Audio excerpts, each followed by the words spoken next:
Hey everybody, this is the old sports editor Ronnie Gallagher. Now most of the time I'm roaming the county with Mike London, but Mike's covering a game tonight. And Sundrop is sponsoring a new show. It's a pregame show. And we're going to go to a different school every night and see how everybody gets ready for the game, from the concession stand to the players to the coaches. So tonight we're at Salisbury High School, where Salisbury is facing the visiting South Rowan Raiders. Now South Rowan beat Salisbury last year, and Salisbury's out for revenge. And they're over here warming up now. They're really pumped up for this game. So let's walk around and just see what's going on. And right now we're talking with Carl Ford, the commissioner of high school football, as I call you every week in the paper. He is a commissioner, by the way. And how long have you been covering South Rowan? We've been doing South Rowan 12 years now. And I've been doing high school football for 28 years. Wow. Yeah. Has it changed much, or is it still the same? It's still the same, and it seems to be like most of the schools that were powerful then are still powerful now. It's not all, but most of them. Yeah. Now, what's it like when South has to go over and play the defending state champion, West Rowan? That's not fun.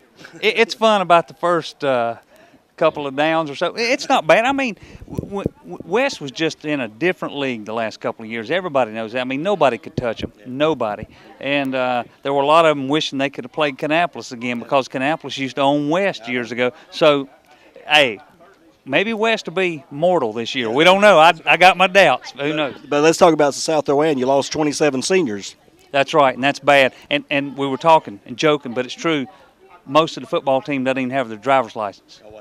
Young and inexperienced, and so it's going to be definitely a rebuilding year for South. So you drove them to the game then, right? Oh yeah, somebody did. Now your sidekick Bob Parker's been with you a while, and to me he's the best analyst around. He is good, and I'm telling you, he sees things I don't see, and will bring it up just like that. He'll correct me when I'm wrong, because he knows. He's been around it a lot longer than I have. Well, Carl Ford, the commissioner.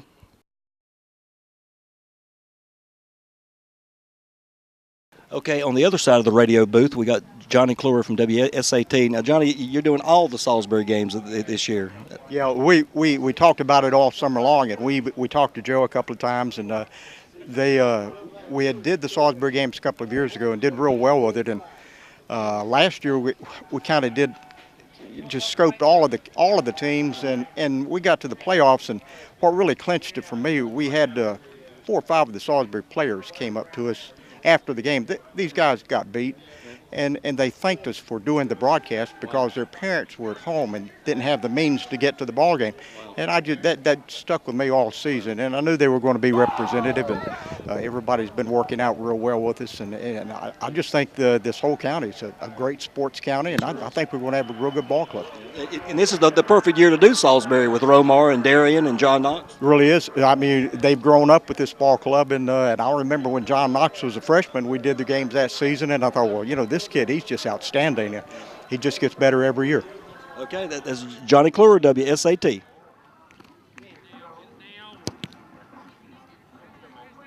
Okay, we're out here on the field with South Rowan coach Jason Rollins. Jason, you lost 27 seniors, and I was just talking to Carl Ford up there and said half you players can't even drive yet. No, so, I mean, what are you looking for tonight? Well, we got them on the bus here, so that was good. And they didn't have to worry about getting here any other way. We want to see our young guys be able to get out there and execute and do what we've been asking them to do for the last 4 months. And we think that if we continue to do that tonight, that we did the last couple of days, and I think we'll be okay. We got to control a lot of speed over here on the other side of football. Yeah. Well, one thing about Jason Rollins, he's my favorite coach, because our heads are the same, right? That's right. Now, you notice tonight mine's not as shiny because mine ain't sweating yet, but give it time. It'll get there. Well, thanks. There you go. Jason Rollins, good luck to you. Thank you, sir.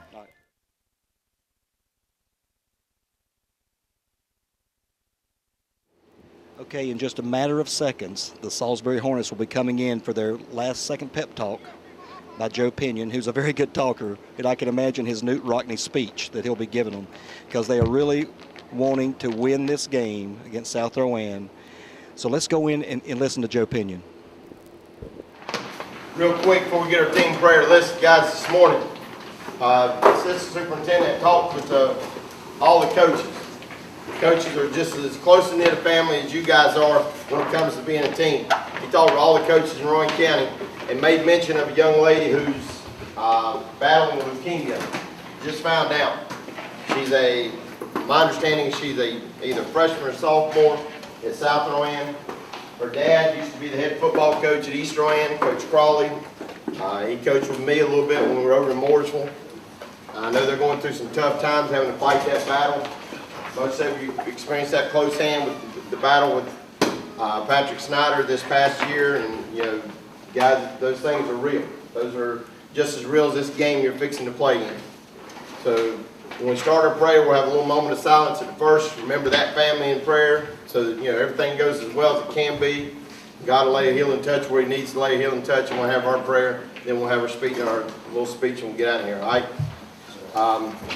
There's big things, but life's a lot bigger than any of it. So please remember that family in your prayers. Let's pray. Everybody tell somebody. Tell somebody. And the Lord hear you.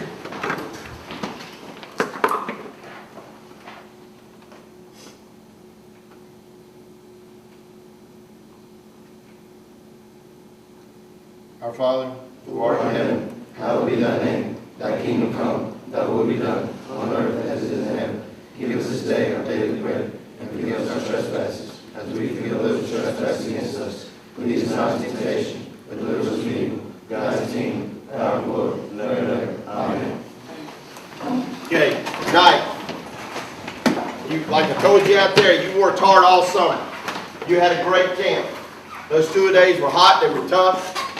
And now you got a chance to bring the show to your home folks right here. You want them to see a good show. You want to play a great game. Everybody wants to make great plays. The first pregame speech every year is always the same, man. This game is just like the old grandfather clock. You play it one tick at a time. You play one play at a time. That clock is going to tick one time, and it can't ever go back. It'll never get that second back.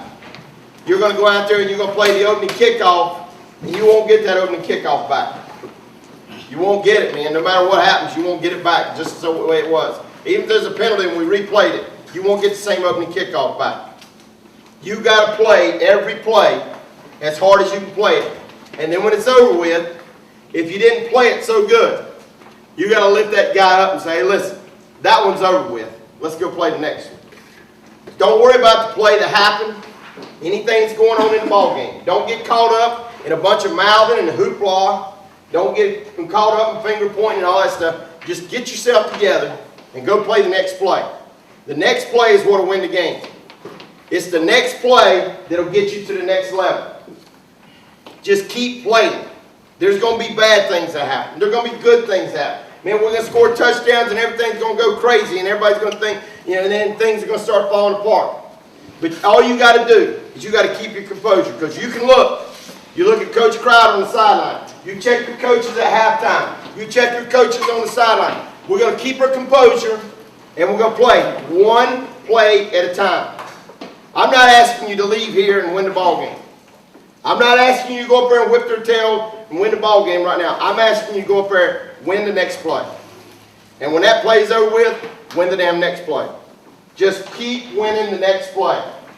Guys, if you win 70% of the next plays, you'll win the football game easily. We'll run them out of here. Now, the other thing we do is tradition, besides the one tick at a time, is when we leave here, man, we tap that sign. We play like a champion. We're always champions. I don't care what anybody tells you. I don't really care what they want to take away from you. You're champions in our books, and you got to be champion with each other. If you don't believe you're a champion, and you don't believe your teammate's a champion, and you can't reach up there and touch that sign, I just as soon you stay in here. Even our coaches touch that sign, because we know that you're going to play like a champion. I know you're going to play like a champion. I know you're going to play like a champion. And you better play like a champion. And every single person, even all the way down to the freshmen that are dressing, you better play like champions. Because you're champions, Lord.